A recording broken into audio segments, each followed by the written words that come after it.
Yeah, come on up. Oh, thanks. I haven't seen you in forever. Sweet. All right. Well, she's doing that. Good morning. Mwah. All right. Why don't y'all stand up and worship with us this morning so, we can get on with this beautiful day. Really, I want to be outside right now. We could just move the whole thing outside. Woohoo! Well, you got Grab about a an hour chair. to wait around for?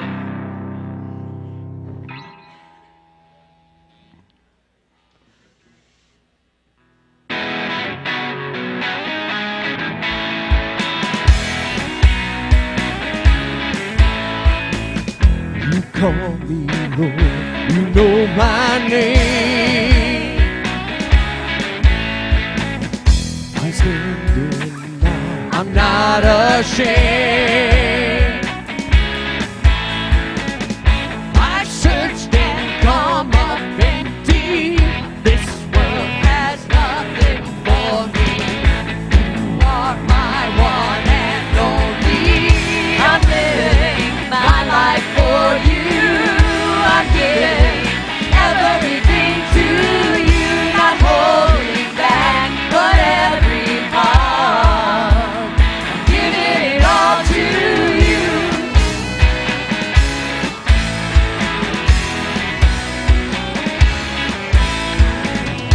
You are the Lord of all I am.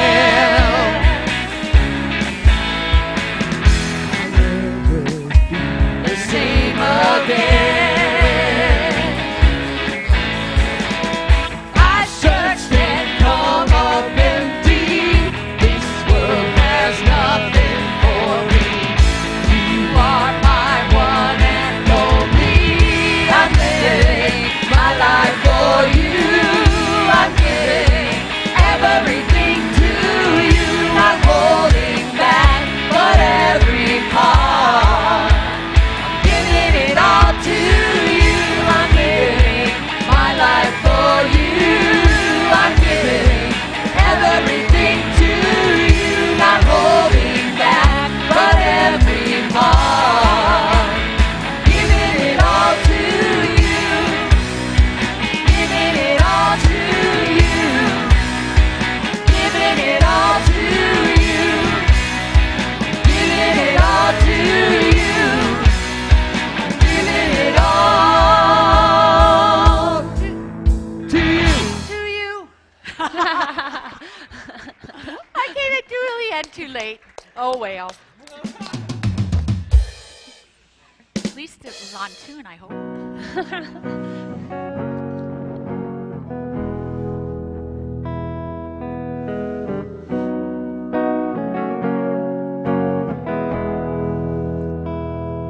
The God of the city, you're the king of these people, you're the Lord of this nation.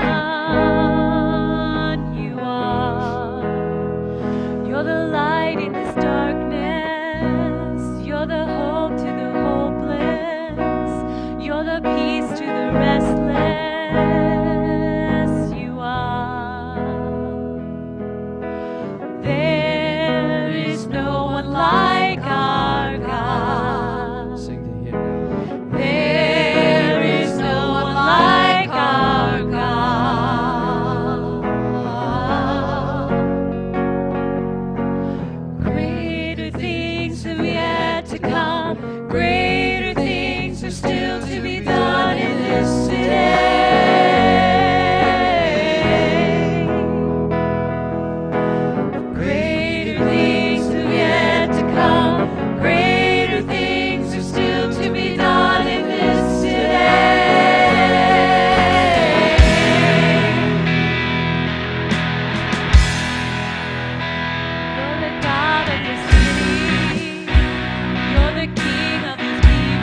Father God, you are the God of this city.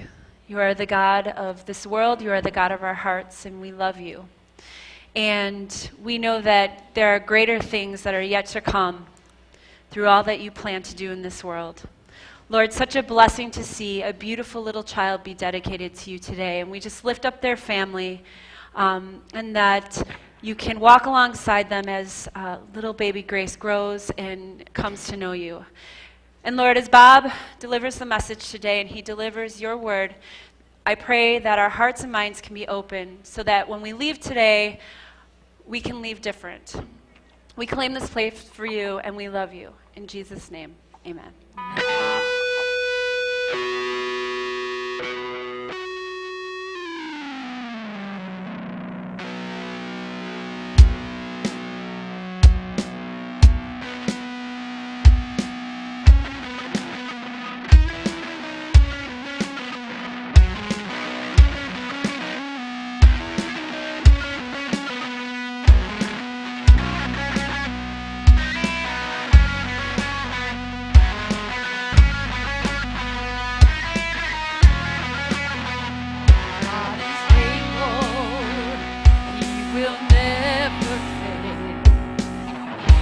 Almighty God, greater than all we see, greater than all we ask, He has done great things.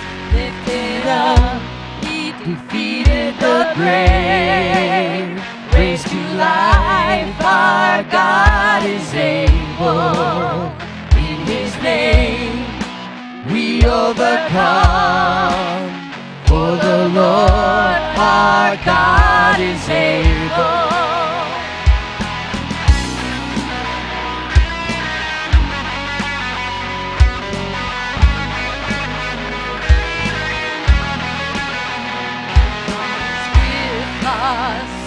God is on our side. He will make a way. Far above all we know, far above all we know. He has done great things. Lifted up, He defeated the grave, raised to life, our God is able. We overcome, for the Lord our God is able.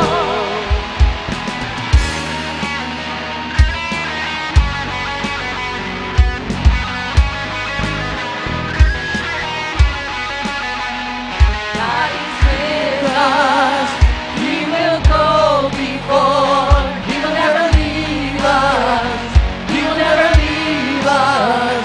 God is for us.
You are the only God that can lead to heaven. You are the only one who could save me from hell.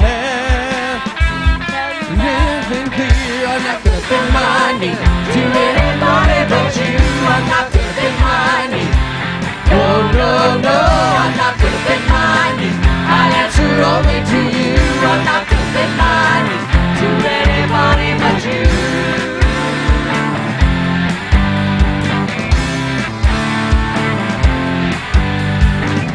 You are the only God who can fix the broken. You are the only one who can heal my hurt. You are the only love free of all condition. You are the only one who deserves my life. Tell you loud and clear, I'm not gonna bend my knee for anybody but you. I'm not gonna bend my knee. Oh no, no, I'm not gonna bend my knee. I answer only to you. I'm not gonna bend my knee to anybody but you.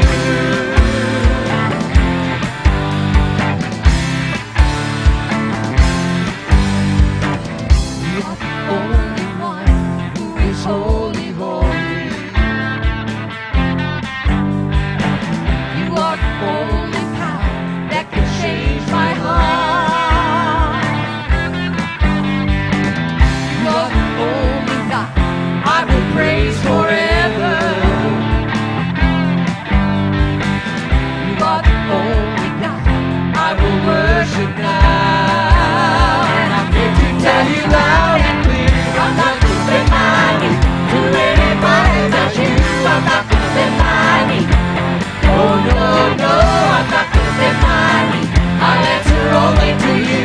I'm not gonna bend my knee to anybody but you. I'm not gonna bend my knee to anybody but you. I'm not gonna bend my knee. Oh no, no, I'm not gonna bend my knee. I answer only to you. I'm not gonna bend my knee to anybody but you.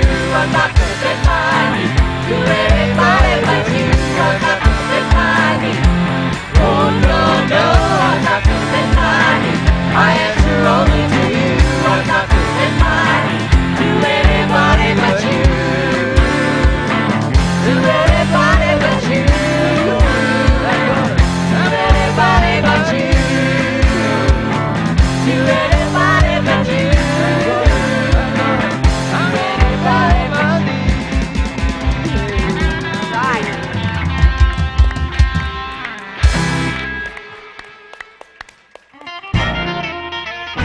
Good morning and welcome to Riverwood, a place for people who may have given up on church but haven't given up on God. If that's you, you're in a great place and you've made a great decision to join us today, because we're really not that concerned about where you've been. We are concerned about where you're going. So it's our sincere hope that you'll hear something today in the message directly from the Bible that will help you understand just who God is, what His purpose is for you, and how you can change forever. By the way, if you have kids with you today, you should take this opportunity to check them into Next Generation Ministries, where kids, birth through 8th grade, have the opportunity to experience God through age-appropriate activities, games, snacks, music, and life lessons from the Bible that will help them to build their relationship with God. All of our caregivers and teachers are background checked in order to provide your children with a safe, secure learning environment during the gathering. Need to get your children registered? Just head out to the First Time Kids check-in station and someone will quickly get your children started on their adventure. Now, before we get started, why don't we bring up the house lights, find someone you don't know, and welcome them to Riverwood.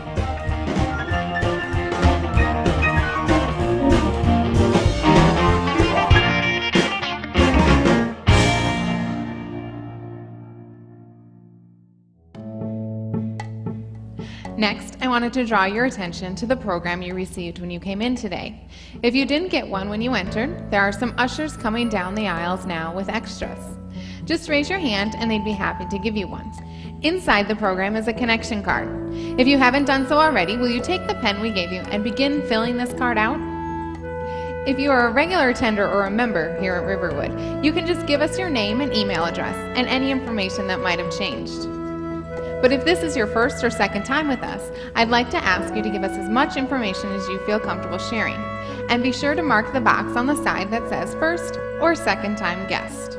As you work your way down the card, you'll see a question that says, how did you first hear about Riverwood? As a church that values people and relationships, you can probably imagine that we are interested in how you found out about us. So we'd really appreciate that information.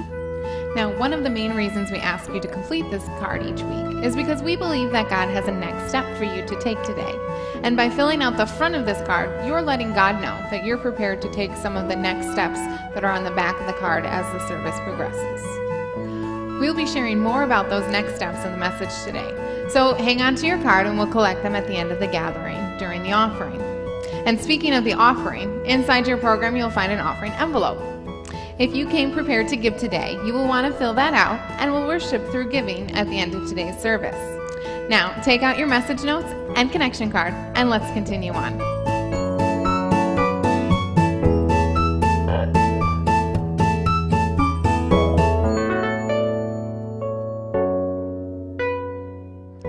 Excellent. Can you believe this weather? I don't know about you, but I don't trust this yet. I was driving up from Chicagoland a week ago Friday night, and I was caught in the worst blizzard of the whole winter season. It was very confusing to everybody who was out on the road. People pulled over to the side, couldn't see enough to go forward, off the road, accidents. It was great. So I'm not sure how I feel about this couple of days of really super nice weather. It's just like nervous. Winter could come back next week, I'm just saying. It's Wisconsin. So anyway, speaking of that, we're in the series about joy. So finally we have something to be really joyous about. So we're in this series, Living Beyond Happiness is what this is all about, because everybody has trouble in their life. But some of the most amazing truths ever put to pen are found in a short letter, really brief actually, written about 2,000 years ago by a man who found joy in his life, and he gave his life so that others could find it too. So today, the daily joy workout, how to be a shining star in the darkest night. There's plenty of darkness out there, don't you agree? It's a troubled world right now. So how to get past that? So if you take a look at your notes, they look like this, with that banner on the top, and right below the banner there is a little grayscale box, which is sort of like gold scale, I guess. But on that is the memory verse. So I want you to read that together with me. It's Philippians chapter 2, verse 13, beginning with the words, "For God is working in you." You ready? Ready? Go. "For God is working in you, giving you the desire and the power to do what pleases Him." So, pretty good. Now, we don't have that on a card for you this week, so what you can do is just take out your little X-Acto knife at home and cut it out, stick it in your wallet, put it on your mirror. But remember, this stuff can change the way you think about yourself and your life and your situation, so we encourage people to memorize that stuff. I made Bible memory a part of my life some years ago, and it's benefited me no end, so I encourage you to do that. So the idea for the day is a really simple one. Be a shining star in the darkest night. There it is right on the screen for you to get, so you don't have to memorize this. Can you read it with me? Try that. Be a shining star in the darkest night. With plenty of night. Do it again. Be a shining star in the darkest night. Now let me set the stage for this. Paul was in trouble. He's the writer of the letter. And he had met the real Jesus, the resurrected Jesus. You know, this was troublesome for him because it changed his whole game plan, right? So once he met Jesus, he found out who he really was. And Paul was changed forever because of that meeting in a lot of ways that are pretty profound. We'll talk about that this week and next week somewhat. So his heart was on fire now with a driving, holy discontent with what he saw in the world all around him, and he cared too much to just leave it the way he saw it. It's pretty easy to get discouraged and give up, but he doubled down on this thing and really got serious about this stuff. He found a lot of rewards in this work, but he also found tons of trouble along the way as well. He had been, catch this list, persecuted, stoned, I mean they used real rocks in those days, stoned and whipped and arrested, all more than once. Sounds like a great resume, doesn't it? Well, he had been attacked and framed by his former friends who tried to kill him. That's not a good moment either. So he was arrested for his own protection at one point, but he had to appeal to a trial before Caesar, the sadist Nero, just to escape the violence of a mob who tried to kill him. Doesn't that sound like a joyous kind of a life? But somewhere in the middle of all that, he found joy. And now his friends in Philippi had encountered the same persecution that he had, and they were anxious and afraid, and some of them had become quarrelsome and divisive, and there were all kinds of troubles going on in that church that used to be one of the strongest churches around. They were grumbling at each other. Disputes had broken out. And this dispute or this division issue was the motivation for this letter, for the dissension had put a shade on the light of the church. It had really dimmed it in their area. So he was concerned about this. And Paul had learned huge lessons about how to maintain a joyful disposition in a dreadful situation. He had learned that stuff, and he was writing partly to bring joy back to a people who once had it, but who lost it through the kinds of things that happen in life, including conflict while trying to build a church. That's kind of the way it goes. So he gave them a daily joy workout that would help their attitude, that would also affect their altitude in the world. So back to the main idea, be a shining star in the darkest night. So there's a way to do this. And I give you a 3-step pattern on this thing because it's not as hard as you think, as a matter of fact, for you to have that kind of an impact on the rest of the world. 3 steps. The first step is this. Let God work with you. Let God work with you. You can't expect the light of God to shine through a life that is not somehow committed to Him. So let God work with you. Now listen to the 3 phrases that are underneath this point, this idea. You'll find them in the inside panel in your notes. You'll find it verse 12 and 13, and we're going to walk through this and explain what it means a little bit. It says, therefore, my dear friends, as you have always obeyed, not only in my presence, but now much more in my absence. Oh, here they come, here they come. Ready? First phrase, continue to work out your salvation with fear and trembling. The second phrase, for it is God who works in you. The third phrase, to will and to act in order to fulfill His good purpose. So those are the 3 phrases. Now let's unpack these things just briefly. The first phrase is, continue to work out your salvation with fear and trembling. It's a sort of an unusual collection of words, I think. But note this. You can't work out what God hasn't put into you. He gives people the gift of salvation through a spiritual birth. It's something that God does in a willing party. This is something only God can do. People can't work it up. The Christian life isn't turning over a new leaf. It's receiving a new life. It's a supernatural change. It's so well beyond human ability to do, right? So that's kind of where God comes in. God takes over in ways that we can't. We're powerless in a lot of things. We're so weak and flail around all the time. But God can straighten the ship on this thing. But then God begins this cooperative growth venture. It's a cooperative growth venture. He wants to do it. The question is whether we do. He's always up to something in us. He's at work. And He does it only insofar as we surrender to it. Catch that. God only does His work in a human life insofar as a human being surrenders to Him and allows Him to work. Does that make sense? So salvation starts as a free gift. God gives it, but only to those who give Him their hearts and lives in return. So that's the willingness part of the whole thing. That's surrender. So He says, continue to work out your salvation with fear and trembling. Now it's a continuous, daily workout. It just keeps on going and going. I'm still living the pattern of life I started about 3 months ago with this Bod for God series, and some of you don't know what I'm talking about. But I hope that you're thinking about it still. And our group, we still are. We're pretty much at it still. And every day I've watched what I eat and reducing the calories I take in, and every day I exercise, burning more, I hope, than I take in, right? So I'm excited about the results, but it's only changing me because of the daily workout of diet and exercise that I took up. I'm feeling better. I'm beginning to realize that God called me to this with my body. It's not just something I can do whatever I want to with it. So or eat whatever I want. And I've realized that Dairy Queen milkshakes are not the sole source of life support. But that was a new venture. I had never knew that because I'd never known life without that. So it's a new thing. But I'm feeling better, getting stronger, losing weight. I like it. I like where it's taken me. But it's an expression of a spiritual commitment to surrender my life to God in this area, in an area where I never really had before. I've just been fortunately blessed with a body that kept on going despite what I did to it. I was pretty adamant about this for the first, 30 or 40 years, and then it kind of went away. So I'm kind of reclaiming territory here. I realized that I never really gave it over, though, for like a long time, 10, 15 years or so. Right? But now I try to honor God with my body on purpose, and I try to do it every day. So it's a different switch for me. Most of us are like this. There's something we hold back from God. And here's the way it kind of goes with human life. I mean, we play little card games with God all the time. Here's how it works. God, I'm just thrilled that you're interested in me. And I'm mostly interested in you too. And I really like it when my will corresponds with your will. And you want me to do the things I already want to do. I love that stuff.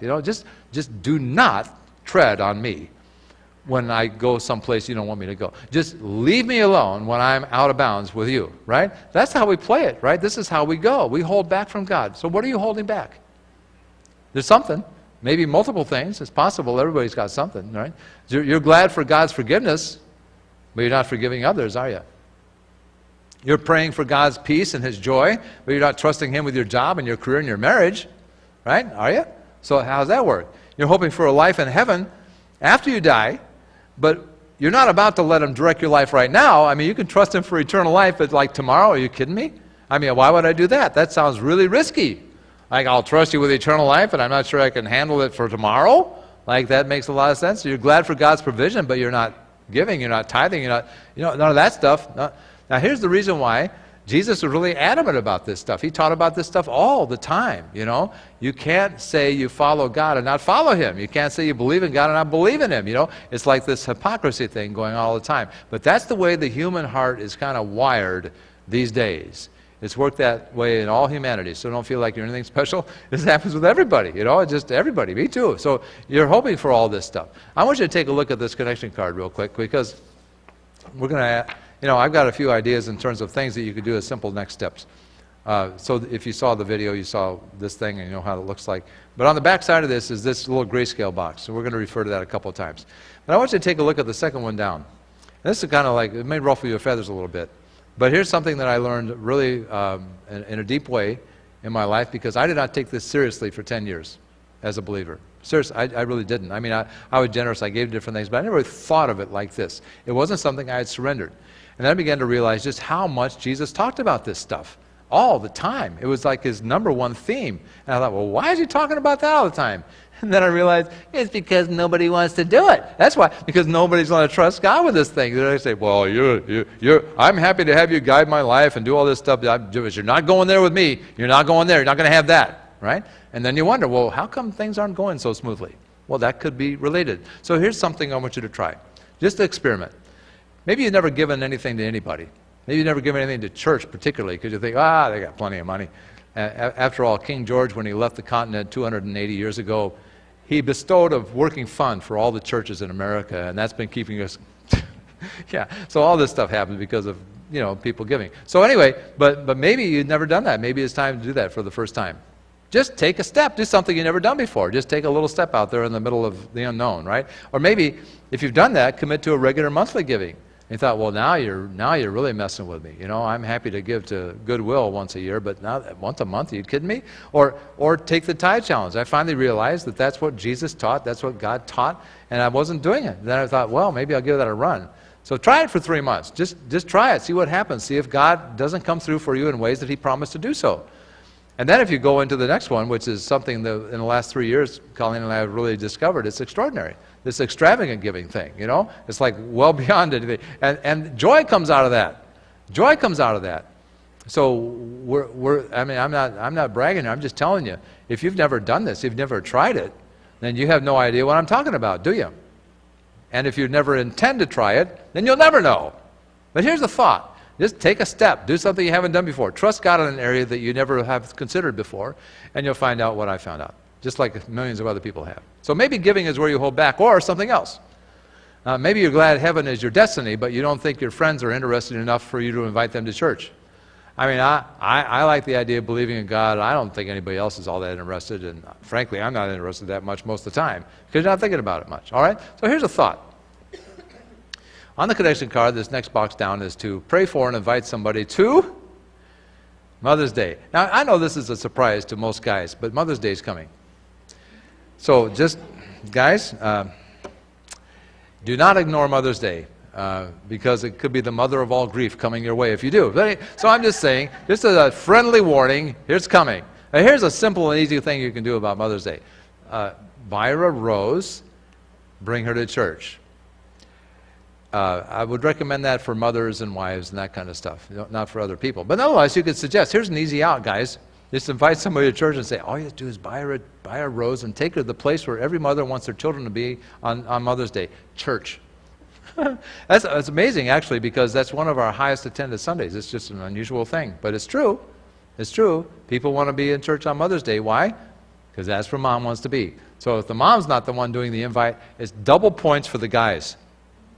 Just as a hint, it's coming, right? So Paul uses a series of terms that are sort of peculiar to us.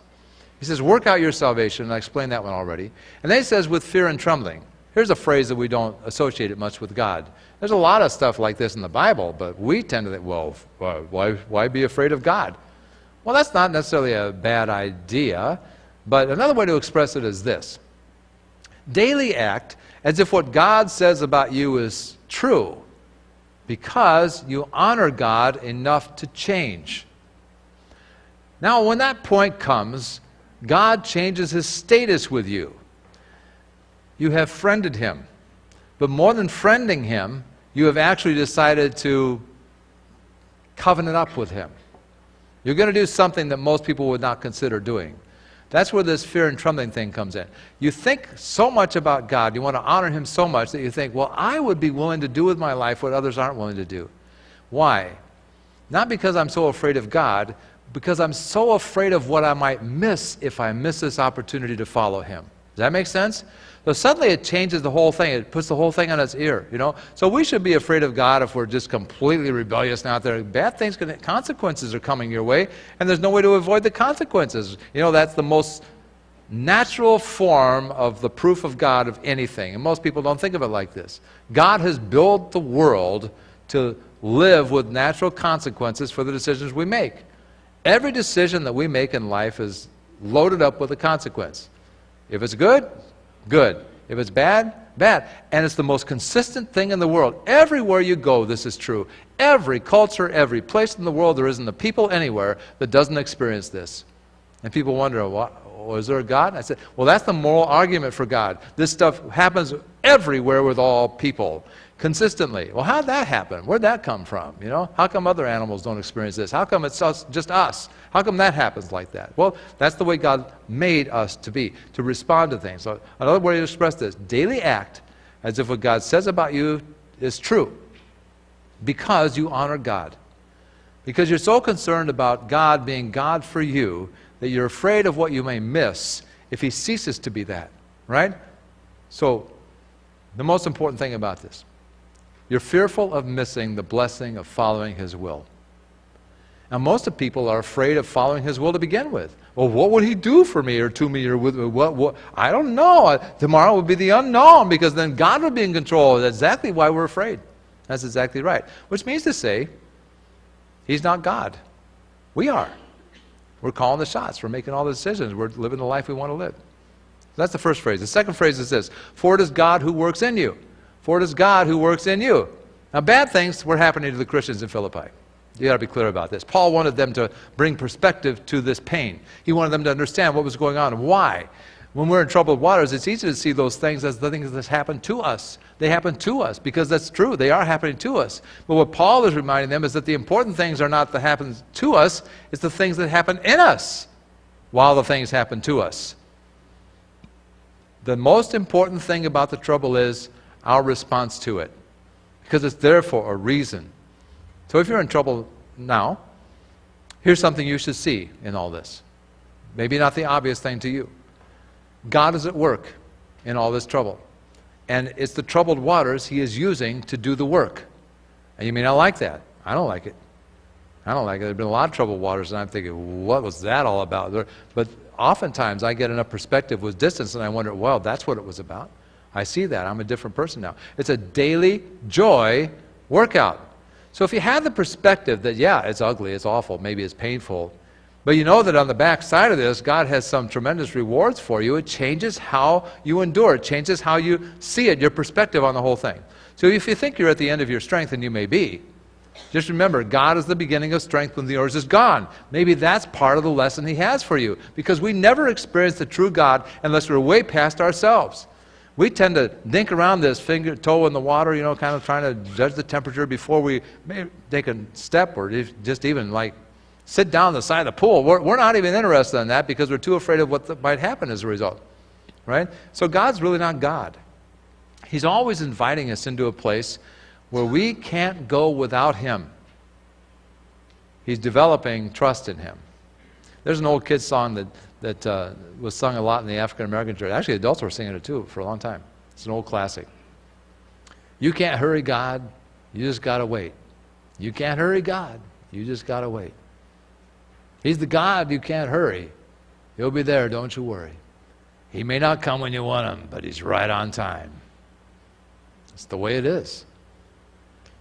Why would God set it up like this? Because he knows people have finite limits that the people themselves do not understand. And he is well beyond that stuff. And the only way for God to produce faith in us is to put us in a position where we can't handle life without him. And here's the secret about human beings. We're not at all interested in God until that moment happens. Until it's like life way out of our control. Then suddenly there's got to be help here somewhere. And God's saying, ding, you're right. Right here all the time. Okay, so every day of your joy workout, God is asking you to go beyond yourself and your limits and your fears. Third phrase, to will and to act in order to fulfill his good purpose. Now here's a funny one. Note the two words, will and act. Will and act. He is your personal trainer, if you will. Isn't that nice to have one for working for free? He's putting you through this daily workout to accomplish two things. First, will. He wants us to change what you want. He wants you to change what you want. When your desires are different than God's desires for you, then he can't do good things in you, and he can't do good things through you. Did you catch that one? When your desires are different than his desires for you, then he can't do good things in you, and he can't do good things through you. That's the way it works. So your desires and your wants are moving you to act the way you do right now. And it is not his way more often than not, right? So no wonder it turns out badly and you lose the whole sense of joy and all that kind of stuff. The air in your life balloon kind of goes out and it shrieks. So the way, you know how that works? Here's what I got wrong when I was first starting out in this whole thing. And I really had this pegged all wrong. I thought God's plan was to force me to do things that I didn't want to do. That was his thing, you know. He was like a really nasty old guy up there, just like, the way you're going to understand life is for me to just make you miserable. You know, you should be guilty and you should be miserable. That's the whole plan, you know. That's what I thought God wanted. Here's what I found out instead. What I found out is that God was actually changing my desires so that I wanted completely new things in my life. I've said this many times. I never dreamed I would ever be doing something like this in my younger days. That's the weirdest. I never thought. Matter of fact, I had absolutely no regard for it whatsoever. I hated the whole idea at one time. Here's what one translation puts it this way, and this is why I chose this for the memory verse for this week. He says, for God is working in you, giving you the desire and the power to do what pleases him. I like that. God is at work in you, not to force you into something, but finally to change your desires to look like his desires. So then, you begin to act differently than you were before. He changes your desires so that your life begins to look like his. My will became more conformed to his will, and then my life looked more like his life. That's the way it plays. So he has a purpose for you, and he's acting to do it in you. He wants you to grow into a person who can do truly good things in this world. That's part of his plan for you. The outcome? His will becomes your will. You want it more than you want your own. There's the secret. Suddenly, the things you want in life begin to change into something that he wants. Then your life begins to change because you're not being dragged into something. You're voluntarily surrendering your life and walking step by step into a new future. And then secondly, his ways become like your ways. You act like he does, and people get shocked. You know, they thought it was you, and it turned out to be Jesus. So that's how it works. After all, you're the kid. It's hereditary, right? So this is the way it ought to work for somebody whose life has been changed by the life of God in them, right? So that's the outcome. First step, let God work with you. And notes on the inside on the right panel. We're going to go to the next one. So the second step on the Star Trek. Did I say that? The Star Trek is a threat to being a star, the Star Trek. You got that? That was almost too cute, so I just about left it out. But you'll be glad to know that common sense did not prevail. I left it anyway, but it's cute. So it's maybe for the kids. Just leave it alone. Verse 14, in your notes. Do everything without grumbling or arguing. Oops!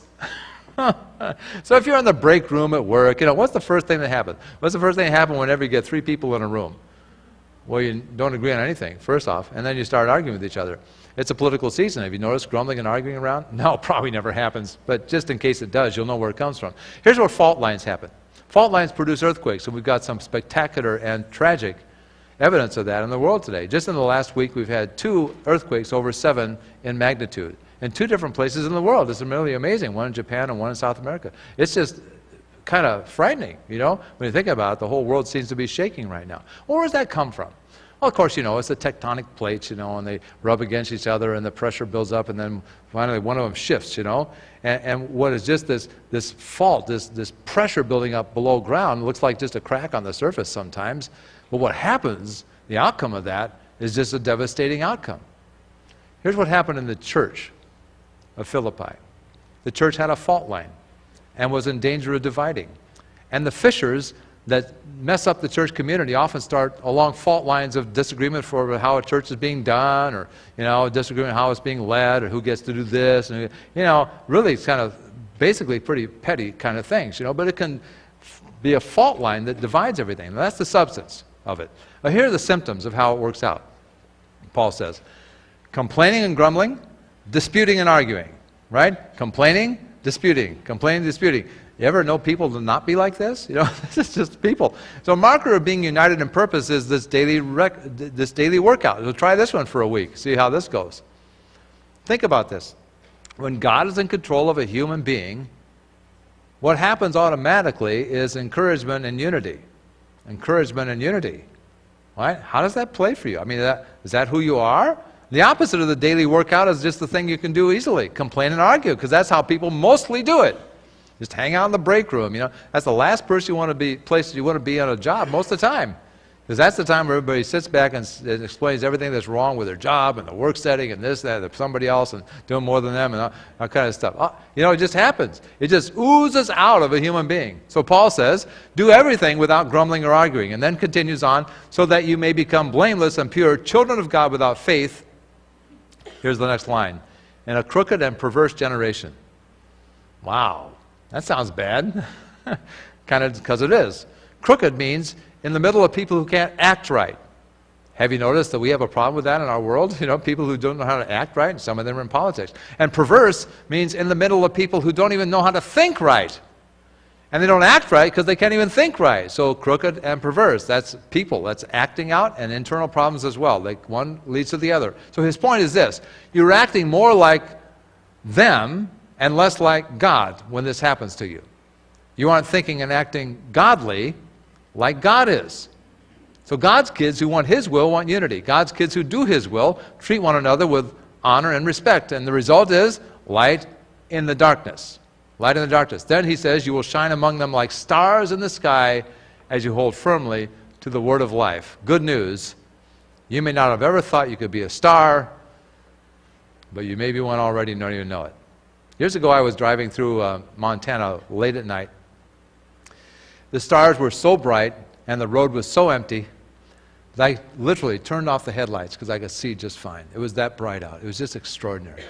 And it was so beautiful.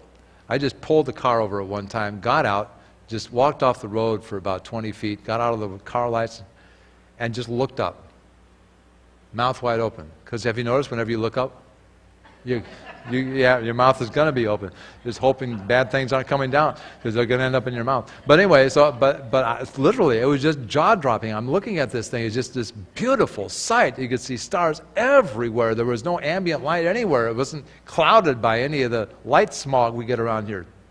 It was amazing. So sometimes you just get overtaken by the glory of God and what He makes. Have you ever thought that you're supposed to be like that too? And that's only if He's making you into something you haven't been, probably. Like brilliant stars in a dark, awesome Montana sky, you were meant to be a star like that. And you may think, well, that's not me. I'll never be like that. Well, think about this. There's plenty of darkness in the world. That's easy to find, right? I mean, not a whole lot of light out there. And when you're really in a dark night, it doesn't take a whole lot of light to come up with a North Star. Right? Especially those caught in the darkness of a crooked and perverse world. God can light up the darkness of your troubled night. And then he'll light the lives of others. So lights are just fixtures, you know, all these things here, they're just fixtures. They're not much on their own. It's the bulb that lights up a room, but it's the electricity that makes it happen. So you may not think you got much to offer, and you're right, you maybe not. You're just a fixture on your own. That's what people are like. But God provides the power. So what does a lit up I blew it again. What does a lit up life look like? You try it 3 times fast. I wrote that thinking, that's really kind of cool, that alliteration. What does a lit up life look like? 5 times fast, you get a prize. I don't know what it is yet. I'll give you a signed copy of your notes. All right. Back to where we started at the beginning, verses 12 and 13. The New Living Translation puts it like this, and I like the way they word it. Work hard to show the results of your salvation, obeying God with deep reverence and fear. So deep reverence is related to fear. When we honor God, we're afraid of what might happen if we don't. We're afraid of that, right? For God is working in you, note that if you're a believer, He is, giving you the desire and the power to do what pleases Him. He changes desires, He gives us power. That's the way God works in a human life. God is working in you means someone let Him work. Somebody let Him do something that others would not let Him do. He's just looking for willing players here. God works everywhere powerfully in His creation. You just don't think it could possibly be in you. But then He does something special in His people. Here are the signs. The first sign is this. Our desires change to His desires. Our actions look like His actions. People get surprised. They think Jesus is still dead, and suddenly He pops up in you, right? So, fool them, you know. In other words, we want the will and the purpose of God more than we want our own stuff. We want the will and the purpose of God more than we want our own stuff. When that happens, God has a willing player, and wonderful things happen. Turns a people into a star. Turns a people into a Milky Way. That'd be more consistent, but then I'm still bad on the tense. Anyway.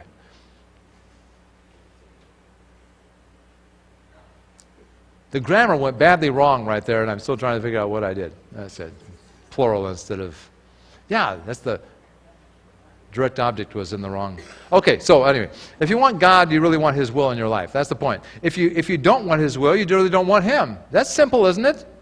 But we ought to be clear about this and honest with ourselves about it. He'll always find ready access in a willing heart. He's just looking for the opportunity. You want the ways of God in your life more than your own?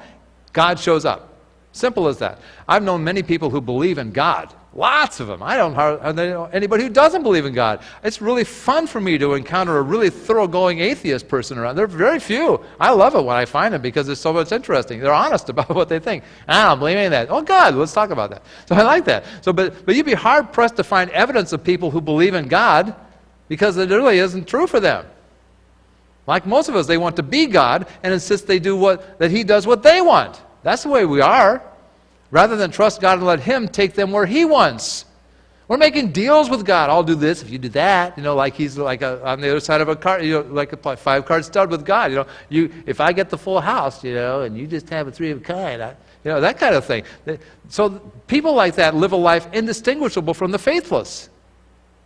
But they can still shine. That's the amazing part to me. We have a nightlight in our bathroom. I bet you do too.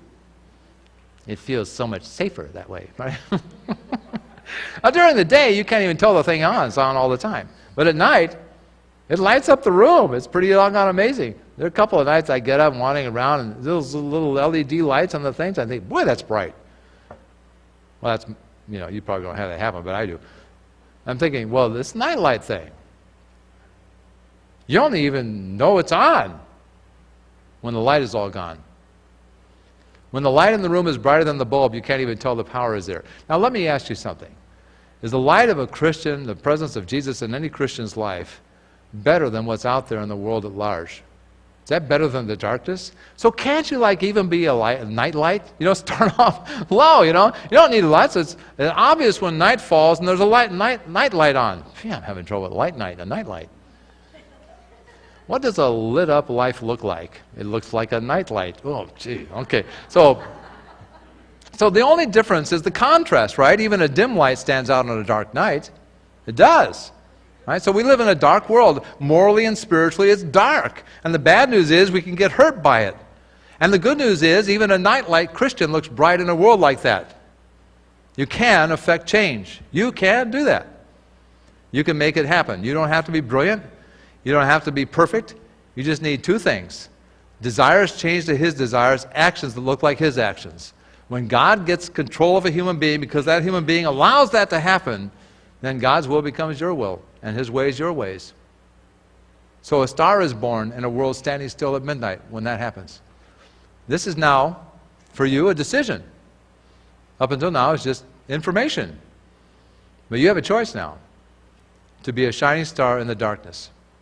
First step, let God work in you. Second step, let God shine in you. And the notes on the back panel, the third step, take others with you. The third step on the Star Trek, take others with you. Back to the story, verses 16 to 18. Then on the day of Christ's return, I will be proud that I did not run the race in vain and that my work was not useless, but I will rejoice. And here's this phrase over and over in this little letter. I will rejoice. Why? Even if I lose my life. What? He's going to die for this? Pouring it out like a liquid offering to God, just like your faithful service is an offering to God? Well, why? And I want all of you to share that joy. Wow. Dying? Yeah. Yes, you should rejoice, and I will share your joy. Well, there's somebody who has perspective about life. Listen, you're all going to die. Odds are pretty good on that one. I mean, that's like 1 out of 100. No. 1 out of 1. 100 out of 100. Man. Okay, I'll light up life in a lit like world. Okay, that's all right. So he says, yes, you should rejoice. I'll share your joy. Paul was faced with this real possibility of giving his life for his children in the faith. The daily workout time invested in them to grow them in their faith, he'd spent all that time with them, and the lifetime given to them that meant the end of his own, in all likelihood, which indeed did happen. Paul was fully prepared to do for them what Jesus had done for him. Pouring it out like a liquid offering means his blood would be the offering to secure their faith. Wow. Wow. And to be able to say, I can do that with joy, indicates that something profound happened to him. And think about this. He was the guy inflicting that kind of trouble on other people at one time earlier in his life. And now he's willing to endure it so that others can find the joy of Christ. Wow. You have anything that meaningful for you? You're just kind of waddling through life like a duck for a season kind of thing. Is that how it works? See, his trial might be used to bring Christianity to a legal status in the Roman Empire. How big would that be? And his life might be given for them. God used Paul to bring many other people with him to the presence of God. He did that. And they brought hundreds more. And those hundreds brought thousands more. And those thousands brought millions more. And in that number, you and me. We're here today because of that. 2,000 years ago. And now it's up to you and me to bring others with you to the presence of God. And they may bring hundreds. And those hundreds may bring thousands. And in that number may be another Paul, all because of you. Think about that. None of this stuff would have been possible 2,000 years ago. Nobody would have thought this would happen. Nobody had any idea in their mind, including Paul, I think, that we would be around here 2,000 years later looking at the thing that he wrote while he was in jail. Who would have thunk it? I don't think he had any clue. So here's a question for you. Are you getting a workout these days? My guess is most of us are. What is God doing to work out his salvation in you? Because there's lessons to learn there you haven't probably even thought about yet. It's not what's happened to you. It's what's happening in you. Next question. Have you surrendered the outcomes? Now, note this. The symptoms are grumbling and complaining. Grumbling and complaining. The symptoms of the unsurrendered. So are you a dissenter and a divider? Or are you finding reason to complain? Is that what it is for you? Is that the normal state of affairs? That's how you normally work? Or are you an encourager and a uniter?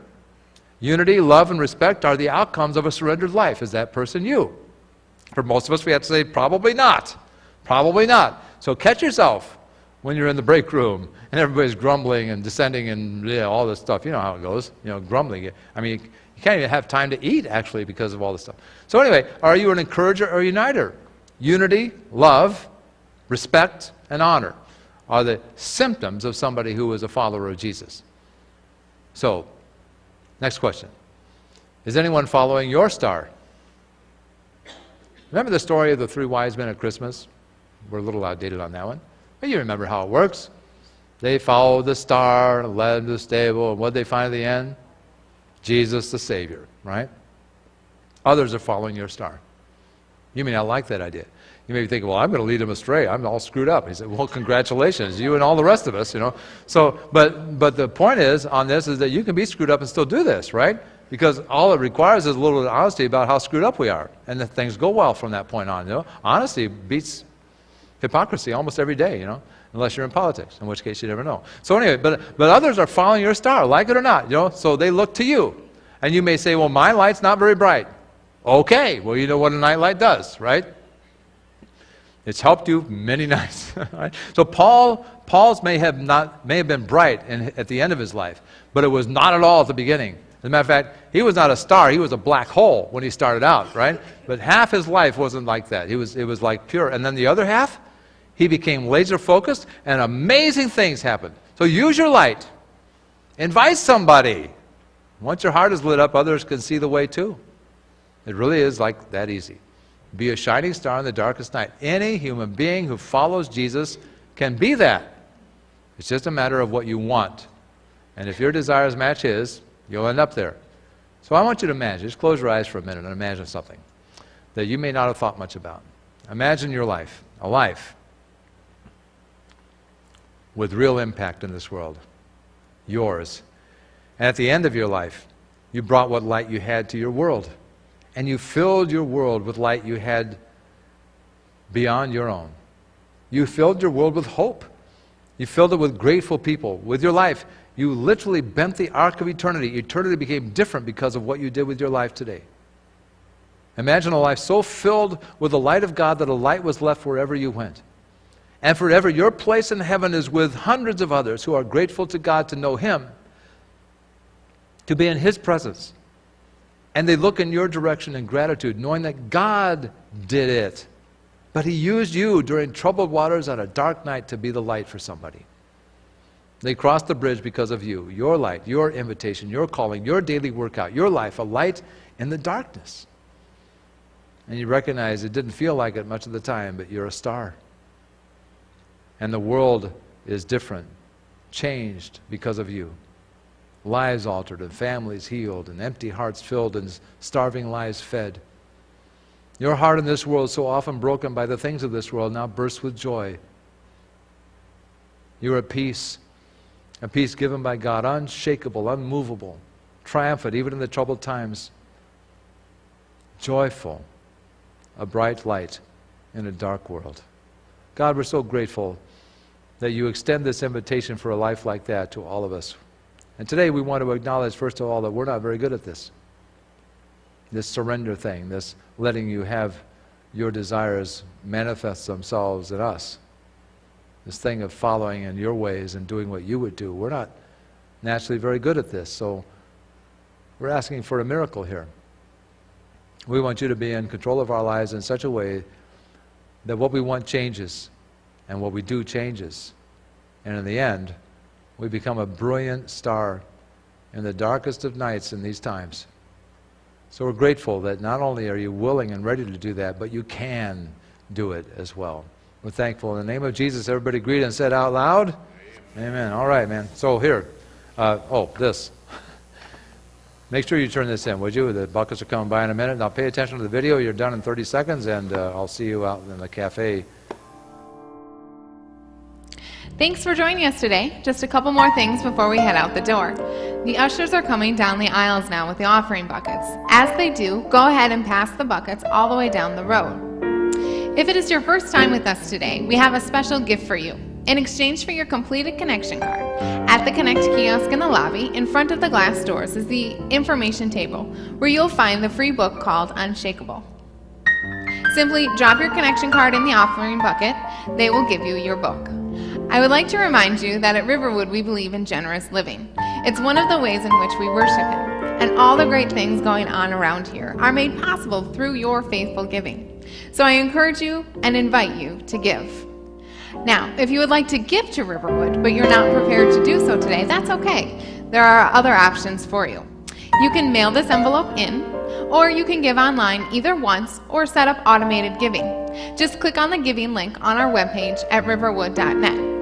And while you're online, you can check out some of the upcoming events here at Riverwood. Now, for those of you who have children who are on the other end of the building, I ask you to pick them up promptly so the children's workers can clean and reset the room. Well, it's been a great day here at Riverwood. I want to remind you to come back next week. You won't want to miss it, and neither will your friends. So bring them along and buy them a coffee. Now, would you stand and say hello to 3 more people that you haven't yet met? And we'll see you next week.